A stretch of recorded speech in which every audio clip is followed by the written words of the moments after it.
Gita press Gorakhpur को गांधी शांति पुरस्कार मिलने के ऐलान के बाद से ही इस पर सियासत भी तेज हो गई है। खासतौर से कांग्रेस इसे लेकर काफी हमलावर है। हमारे साथ में इस समय मंत्री दिनेश प्रताप सिंह जी हैं। मंत्री जी, गीता प्रेस एक लंबा इतिहास है, उसका काफी सियासत हो रही है और जयराम रमेश जी का तो ये कहना है कि उनको ये पुरस्कार देना वैसे ही है जैसे सावरकर या गोडसे को पुरस्कार देना। ये बड़ा दुर्भाग्य है। कभी दिग्विजय सिंह और आजकल अब जयराम रमेश जी निगेटिव बात रख करके समाज में द्वेष फैला करके वो सस्ती लोकप्रियता कायम करने के उद्देश्य से ऐसे बयान देते हैं, जबकि गीता प्रेस का 100 वर्षों से भी पुराना इतिहास है और वो ऐसी संस्था है जिसको हमारे न्यायालय ने भी मान्यता दी है। हमारे न्यायालय भी निर्णय गीता पर कोई हाथ रख देता था तो न्यायालय मानते थे कि ये साक्षी और ये वादी मुकदमा और ये भी जो भी इसमें है वो सत्य कह रहे हैं। इतनी मान्यता आज तक किसी भी किताब को, ग्रंथ को कभी नहीं प्राप्त हुई जितनी गीता प्रेस के इस महान ग्रंथ को प्राप्त हुई है। तो मैं समझता हूँ कि वो जितनी कामयाबी हमारी गीता ने हासिल की है उतना तो न कभी कांग्रेस को हासिल हुआ है कामयाबी, उतनी लोकप्रियता न जयराम रमेश को कभी होगी। तो अब वो गीता से लड़ने लगे हैं। मोदी जी योगी जी से लड़ नहीं पा रहे हैं तो किताब से लड़ने लगे हैं। निर्जीव किताब होती है लेकिन जीवंता पैदा किया है हमारी इस महाग्रंथ ने, जिसने हमारे देश को जोड़ने का काम किया है। लेकिन कांग्रेस उसमें भी कुछ ना कुछ खामी निकाल करके अपनी सस्ती लोकप्रियता कायम करने का प्रयास कर रही है, जो शायद अब संभव नहीं है। मंत्री जी, आदि पुरुष फिल्म को लेकर बड़ा विवाद चल रहा है जगह जगह देश भर में और समाजवादी पार्टी निशाना साध रही है। वो कह रही है कि राजनीतिक आकाओं के पैसे से बनी एजेंडे वाली फिल्में हैं। दूसरी तरफ ये लिखा जा रहा है कि इसके लिए सनातनी भाजपाइयों को माफी मांगनी चाहिए देश से। आखिर फिल्म और उसमें भाजपा को जोड़ना किस तरह देखते हैं, क्योंकि अखिलेश यादव, शिवपाल यादव सब ट्वीट करके विरोध कर रहे हैं।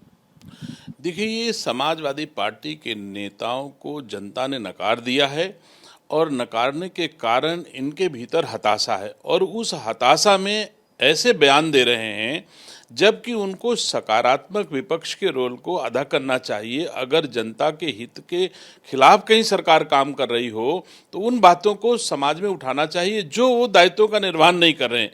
वो बेवजह ऐसी बातें कर रहे हैं जिसका ना तो भाजपा से कोई लेना देना है, ना भारत सरकार और उत्तर प्रदेश सरकार से कोई लेना देना है। हम आप सब जानते हैं जो भी फिल्म निर्माता होते हैं और उनका सेंसर बोर्ड होता है, उसकी एक प्रक्रिया अलग है, उसका भाजपा से क्या लेना देना। लेकिन ये है अब उनको और कुछ मिल नहीं रहा है। जनता के हित में सरकारें काम कर रही हैं और उन हितों के खिलाफ ये कहीं जा नहीं सकते हैं क्योंकि सरकारें सबका साथ सबका विकास की अवधारणा पर काम कर रही हैं। तो उस पर कुछ उनको खोजे मिल नहीं रहा है। तो ऐसी चीज़ें खोज करके चाहते हैं कि हम समाज में स्थापित हो जाएं। ऐसे में समाजवादी पार्टी उत्तर प्रदेश और भारत में अब स्थापित होने वाली नहीं है, चाहे जितना वो ऐसे बातों को उठा करके स्थापित होने का प्रयास करें। मैं समझता हूं कि भारतीय जनता पार्टी का इससे कोई लेना देना नहीं है। मंत्री जी, सवाल क्योंकि सपा से जुड़ा अभी पहले लिया था, एक और सवाल लोकसभा चुनाव को लेकर सपा की जो तैयारी चल रही है, ये चर्चा है कि लगभग 1 दर्जन सीटों पर नेताओं को इशारा दिया गया है कि आप तैयारी कीजिए, यानी टिकट फाइनल करने की प्रक्रिया अभी तो शुरू हो गई और उनमें लगभग आधा दर्जन ऐसी सीटें हैं, आजमगढ़, कन्नौज, मैनपुरी, इस तरह से लगभग, जहां पर माना जा रहा है कि मुलायम सिंह जी के परिवार के ही लोग प्रत्याशी होंगे। ये तो सबको जानता है कि वो पार्टी नहीं है, परिवार की पार्टी है। आप भी कह रहे हैं, जनता भी कह रही है, हम आप सब कह रहे हैं कि समाजवादी पार्टी समाज की नहीं, वो परिवार की पार्टी है। लड़ाएंगे तो अपने परिवार के ही किसी न किसी को कहीं से लड़ाएंगे। लेकिन मैं समझता हूँ उत्तर प्रदेश की जनता खूब अच्छी तरह से जान चुकी है जो इनके परिवार के सीटें थी पार्लियामेंट की, वो सारी सीटें आज की तारीख में भारतीय जनता पार्टी जीत गई है। आपने देखा है रामपुर भी भारतीय जनता पार्टी ने जीता, आजमगढ़ भी भारतीय जनता पार्टी ने जीता। जो समाजवादी पार्टी का गढ़ कहा जाता था वो भी भारतीय जनता पार्टी ने जीत लिया है। तो अब ये बात अलग है कि समाजवादी पार्टी एक राजनीतिक दल है, वो तैयारी जरूर करेंगे, लेकिन उनके जो भी नीतियां हैं, जो उनके सिद्धांत हैं, उनके हिसाब से उत्तर प्रदेश वासियों को अब समाजवादी पार्टी पर कोई भरोसा नहीं रहा, क्योंकि मोदी योगी जी जैसे लोगों का नेतृत्व उत्तर प्रदेश और देश के सम्मुख है जो सर्वथा देशवासियों और प्रदेशवासियों के अनुकूल है। सपा अध्यक्ष अखिलेश यादव का कहना है कि एनडीए का जवाब होगा पीडीए यानी पिछड़ा दलित अल्पसंख्यक। लेकिन अब बसपा अध्यक्ष मायावती ने एक ट्वीट कहा कि सपा के पीडीए का मतलब है परिवार दल अलायंस। ठीक ही कहा। मैं समझता हूं कि बसपा की नेता आदरणीय बहन जी ने जो बात कही है वो ठीक ही कही है। वो तो परिवार की पार्टी है, मैं पहले ही कह चुका हूं। वो इसी प्राइवेट लिमिटेड कंपनी के रूप में स्थापित करके चलाई है उन्होंने, पूरी तरह से एक ही परिवार ने चलाई है। दूसरा कोई नहीं वहाँ पर, ना कोई कार्यकर्ता है ना कोई नेता है। नेता है तो सिर्फ सैफई में जो जन्मा है वही समाजवादी पार्टी का असली मालिक है और समाजवादी पार्टी में बाकी सब नौकर हैं। तो मैं नहीं समझता कि जो बहन जी ने कहा है कोई अनुचित कहा है।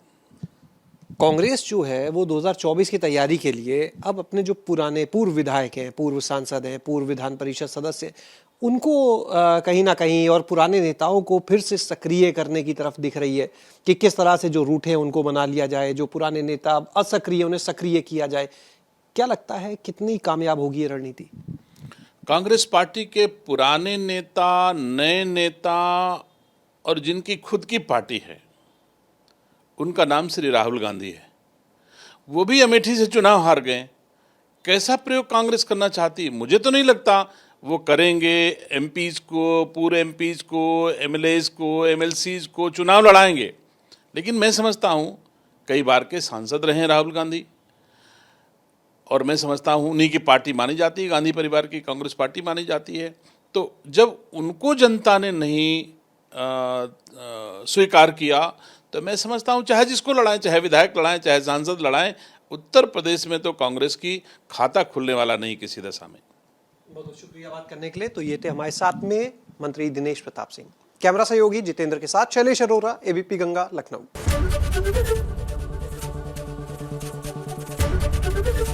एबीपी गंगा, खबर आपकी, जुबान आपकी।